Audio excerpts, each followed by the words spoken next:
كيفك؟ نشكر الله. أهلا وسهلا فيكم الليلة معنا في مهرجان قلعة عمان. أنا ليندا حجازي، مطربة أردنية. وهي مشاركتي الأولى في مهرجان قلعة عمان، ويعني ما جدا فرحانة بهاي المشاركة.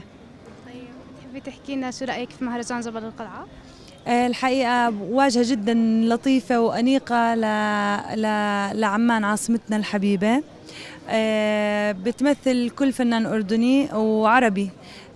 وهذا الأهم، إنه المهرجان مش على مستوى محلي، هو مهرجان بدون شك أنتم بتعرفوا يمكن إنه مهرجان عالمي. وبالنسبة إلي هي المشاركة في بلدي الأردن من أهم المشاركات اللي شاركت فيها عالمياً. طيب شو محضرتي لنا اليوم في المهرجان من أغاني؟ ثيم الليلة الثيم هو الأغاني الطرب الأصيل، وأنا اخترت لكم من الطرب العربي الأصيل الخفيف اللي إن شاء الله الجمهور يستمتعوا فيه وإنتوا كمان. طيب بتحبي تحكي لنا عن أغانيكي؟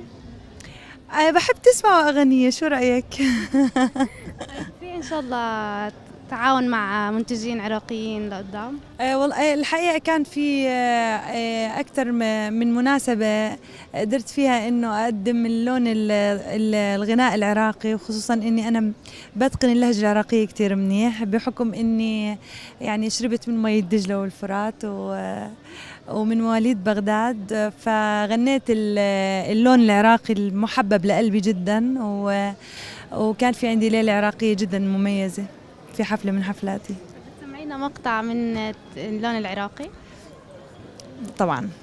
صغيرة كنت وانت صغيرون، حبنا ابتدى بنظرات العيون، قالوا ترى ذولا يحبون، من الصغر لمن يكبرون مثل نجمة والقمر، كبر حبنا وازدهار لعيونك حبيبي، نبتدي دروب السفر لا لا لا لا لا.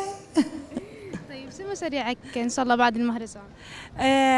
بهاي الفترة يعني فترة نهاية الصيف بتكون يعني هاي آخر حفلة إلي في الصيف في مهرجان القلعة.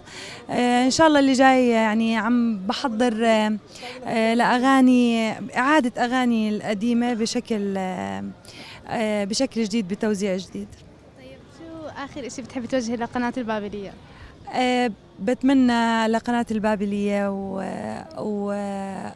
والحقيقة لكل القنوات العراقية مزيد من التقدم والنشاط والتوفيق، وبتمنى أشوفكم دايما بكل محافل أردنية وعالمية، وكل سنة وانتم سالمين.